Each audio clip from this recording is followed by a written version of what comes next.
अकेले अंबिकापुर विधानसभा में एक घर में 20 से ज्यादा नाम 18,000 मतदाताओं के। बहुत मजाक उड़ातरी से अब राहुल गांधी कहा तो हाइड्रोजन बम फोड़ू कहा। अब पता नहीं वो हाइड्रोजन बम कहूं बनारस के तो नहीं हुई। वोट चोर गद्दी छोड़ का नारा 7 अगस्त पे जैसे ही राहुल गांधी ने ये वोट चोरी का इल्जाम निर्वाचन आयोग पर लगाया है, उसके बाद फिर बवाल से छिड़ गया देश में। बिहार की घटना और बिहार के बाद अब वोट चोर गद्दी छोड़ के जो कार्यक्रम है वो छत्तीसगढ़ में भी हुआ।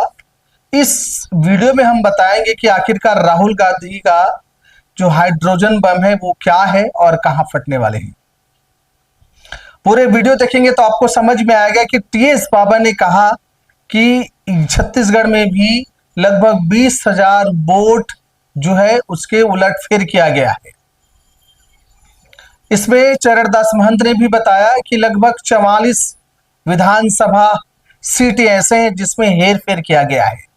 पूरा मामला क्या है और आज बिलासपुर में सचिन पायलट जी आए हुए थे, तमाम दिग्गज कांग्रेस के नेता थे, उसमें क्या कुछ हुआ सारे इसमें चर्चा होगी।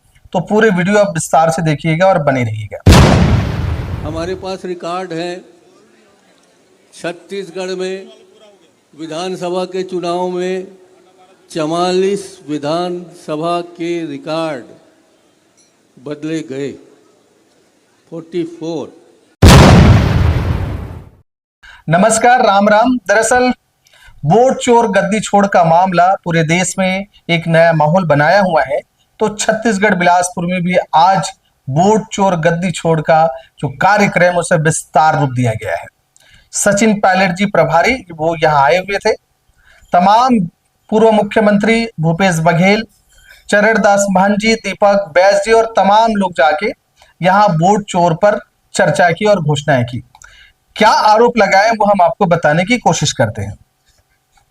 टीएस बाबा, आप आगे वीडियो भी देखेंगे सबका। टीएस बाबा ने कहा है कि छत्तीसगढ़ में भी वोट को लेकर के उलटफेर किया गया, चोरी की गया या वोट के नाम का बड़ा खेला किया गया, वो वोटर लिस्ट में धांधली किया है। उन्होंने अपने विधानसभा अंबिकापुर विधानसभा का जिक्र किया और उन्होंने बताया कि लगभग 18,000 से अधिक ऐसे वोट हैं जिसका वोटर लिस्ट में कई जगह नाम है, और या तो फिर एक घर में 20-20 वोटर है, ऐसे 18,000 से अधिक वोटर आपको मिलेगा। और उन्होंने बकायदा ये भी कहा कि अगर मीडिया चाहेगी तो मैं इसे सार्वजनिक कर दूंगा, ये डाटा दे दूंगा। माने उनके अपने विधानसभा में 18,000 से अधिक से ज्यादा वोटर लिस्ट में हेरफेर किया गया चुनाव जीतने के लिए, ऐसा आरोप लगाते हैं। उसने ये भी बताया कि लुंड्रा विधानसभा में भाजपा के युवा मंडल अध्यक्ष, नाम लेके बताया विकास तिवारी, और एक और भाजपा के नेता कार्यकर्ता ईश्वर सूर्यवंशी है, इनके भी 2-2 जगह नाम है, ये भी सीधे नाम लेके आरोप लगाए हैं। दुर्भाग्य से आज की परिस्थिति में देश का निर्वाचन आयोग लगता है कि भारत सरकार का निर्वाचन आयोग बन गया है। जिस निर्वाचन आयोग को स्वतंत्र रूप में काम करना चाहिए, उस निर्वाचन आयोग के चुनावों के कार्यक्रम की घोषणा भारतीय जनता पार्टी के कार्यालयों से होती है। शिरडी वाले बाबा जी के नाम का जो विधानसभा है, उसके एक घर में 6,000 नाम हो, ऐसी गलती नहीं होती। वहां से सीधे मैं अपने विधानसभा में आ जाता हूं। चुनाव परिणामों की बात नहीं है, काम और प्रक्रिया की बात है। हम लोगों ने भी डाटा, डिजिटल वाली डाटा से जानकारी निकाली और अकेले अंबिकापुर विधानसभा में एक घर में 20 से ज्यादा नाम 18,000 मतदाताओं के, 18,000 मतदाताओं के नाम। मैं, आप चाहोगे, मीडिया चाहेगा, मैं पोलिंग बूथ के नाम, घर के नंबर एक विधानसभा में 20 से ज्यादा नाम, मैं इसलिए बाहर नहीं गया, अपनी विधानसभा में सीमित होकर मैंने ये आंकड़ा निकाला, और 18,000 से ज्यादा नाम, 20 से ज्यादा नाम जिन घरों में हैं उनकी सूची उपलब्ध है। और आप सोचो कि किस तरह से चुनाव कराए जा रहे हैं, देश में किस तरह से भोले हमारे नागरिक, हमारे मतदाता जो मान के चलते हैं कि नहीं जो हो रहा है वो सही हो रहा होगा, ऐसा तो चुनाव आयोग नहीं करेगा, कहीं थोड़ी बहुत गलती होगी तो बराबर बराबर जैसी होगी। लेकिन ये जो हो रहा है ये ऐसे नहीं हो सकता। जब तक भाजपा और आरएसएस के स्लीपर सेल के माध्यम से चुपचाप मतदाता सूचियों की तैयारी में बीएलओ से लेके वोटर लिस्ट की छपाई जिन प्रिंटिंग प्रेस में होती है वहां तक पहुंच के मतदाता सूचियों में ऐसे नामों को अंकित रहने देना। सरगुजा में एक और विधानसभा है लुंड्रा के नाम से, क्रमांक 9। भारतीय जनता पार्टी के युवा मंडल के अध्यक्ष विकास तिवारी, इनका नाम आज भी आमादरहा मतदान क्रमांक 173 और सखौली मतदान क्रमांक 174 में दर्ज है। उसी विधानसभा में एक और भारतीय जनता पार्टी के पदाधिकारी ईश्वर सूर्यवंशी जी, इनका नाम बूथ क्रमांक 170 और 168 दोनों में दर्ज है। मैं एक छोटे उदाहरण बता रहा हूं। अब यहाँ टीएस बाबा कहते हैं, एक बात और रेखांकित करने वाले हैं कि टीएस बाबा नपे तुले बात करते हैं और फैक्ट पे बात करते हैं। आज भी विपक्ष टीएस बाबा के टिप्पणी पर कोई विरोध नहीं जता पा रहे हैं, इतनी वो नहीं दिखा पा रहे हैं कि टीएस बाबा ने गलत किया, क्योंकि टीएस बाबा सार्वजनिक कह रहे हैं कि अगर डाटा चाहिए तो मैं आपको मीडिया वाले को दे दूंगा, और नाम लेके उन्होंने बताया है। अब वो लुंड्रा के बारे में जिक्र करें, लुंड्रा की विधानसभा में भी नाम लेके गए हैं कि यहाँ भी 2-2, 3-3 जगह नाम है, तो ये टीएस बाबा ने कहा। और क्या दर्श महानदे भी गंभीर आरोप लगाए।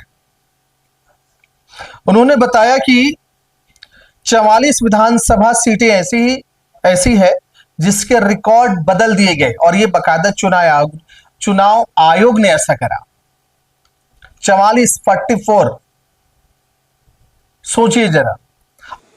हमारे पास रिकॉर्ड है, छत्तीसगढ़ में विधानसभा के चुनाव में 44 विधानसभा के रिकॉर्ड बदले गए। 44 कुछ आंकड़े हैं जो अभी दे नहीं पाऊंगा। जब वोट खत्म हुआ तब था कि यहाँ 62% मतदान हुआ है, कल थोड़ा बहुत और जुड़ जाएगा। दूसरे दिन हुआ तो बताया यहाँ 67% मतदान हुआ है और ये अंतिम है, वोट बंद हो गया है।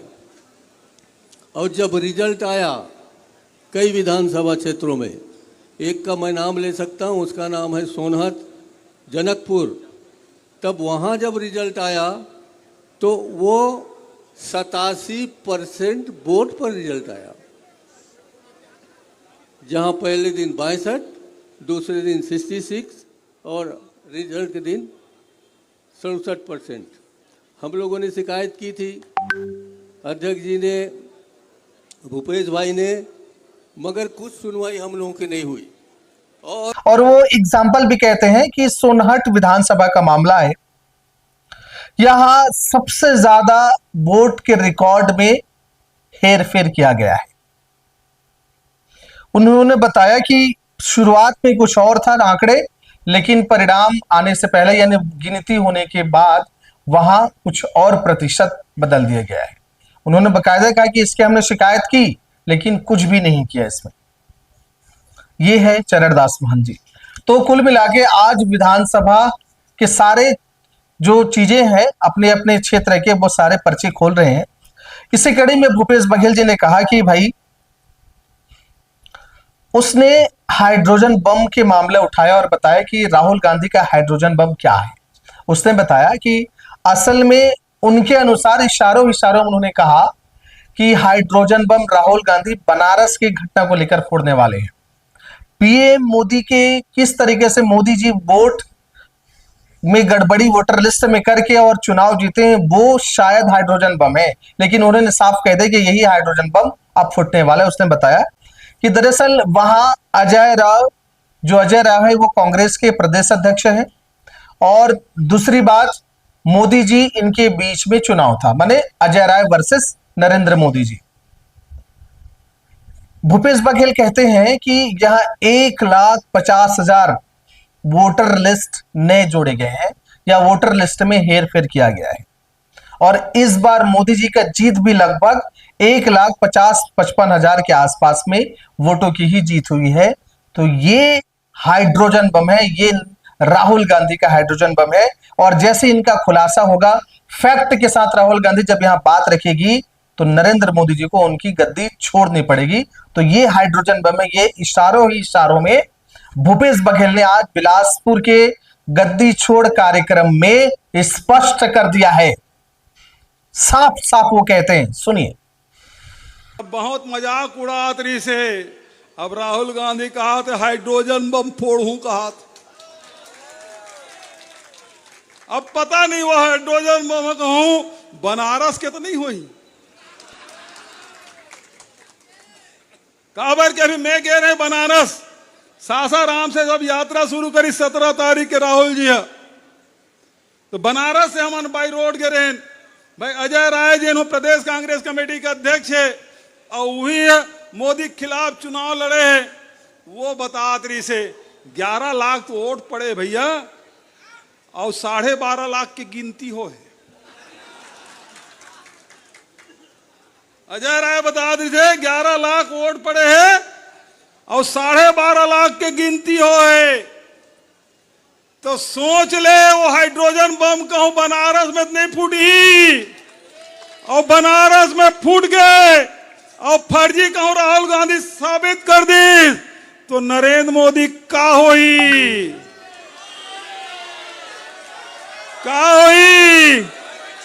तब तुमन कहा क्यों वोट चोर। तो आज वोट चोरी को लेकर के बिलासपुर में एक बड़ा आरोप लगाए हैं और तमाम बातें सामने कह दिया। तब ये बातें स्पष्ट हो गई है कि हाइड्रोजन बम कहीं ना कहीं राहुल गांधी बनारस के चुनाव को लेकर के फोड़ने वाले हैं। वो ये खुलासा करने वाले हैं कि कैसे 1.5 लाख वोट अचानक से बढ़ गए और उतने वोटों के आसपास से मोदी जी विजयी हुए हैं। और जब ये पुख्ता प्रमाण के साथ जब खुलासा होगा तो पीएम को अपना पद छोड़ना पड़ेगा, ऐसा आरोप लगा रहे हैं। तो इस विषय में आप क्या सोचते हैं कमेंट बॉक्स में कमेंट जरूर करिएगा। राम राम, जय छत्तीसगढ़।